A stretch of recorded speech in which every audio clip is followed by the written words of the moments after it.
রেশনের আটায় পোকা। হ্যাঁ, ঠিকই শুনেছেন, রেশনের আটায় পোকা। ভিডিওটা একদম স্কিপ করবেন না, ভালো করে দেখুন। সরকার আমাদের যেটা দিচ্ছে আমরা কি খাচ্ছি, আমাদের পেটে কি যাচ্ছে, শরীর তো খারাপ হবেই। যেই আটা গরিব মানুষরা খায় সেই আটাতে পোকা। সরকার এই রকম আটা দিচ্ছে, রেশন দিচ্ছে 12 তারিখ, প্যাকেটের গায়ে 14 তারিখ এক্সপায়ার্ড আছে। দুদিনের মধ্যে কেউ আটা কি খেতে পারে?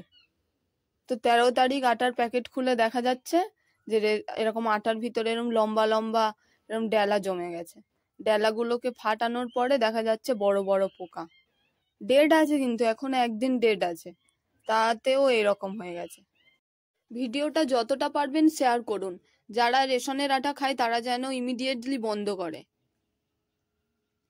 সরকার তো নেয়ার বেলা ভালো নিচ্ছে, ট্যাক্স দিতে হবে এই ওই সেই, নেওয়ার সময় তো ভালো দমকা নিচ্ছে, আর দেওয়ার সময় এই অবস্থা। যতটা পারবেন ভিডিওটা শেয়ার করুন, যারা খায় রেশনের আটা তারা যেন সতর্ক হয়ে যায়।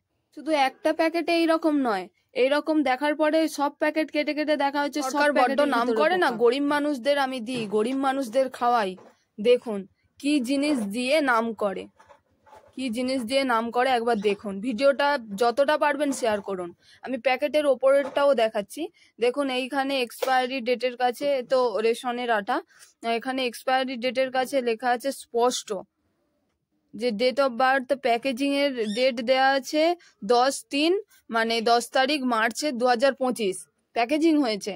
আর ডেট অফ এক্সপায়ারি 14/4/2025, এপ্রিলের 14 তারিখ শেষ হবে। আমাদের এখানে 12 তারিখে রেশন দিয়েছে, তাহলে দুদিনের মধ্যে কেউ আটা খেতে পারে? প্লিজ ভিডিওটা সবার কাছে ছড়িয়ে দিন, সবাই যেন সতর্ক হয়ে যায়।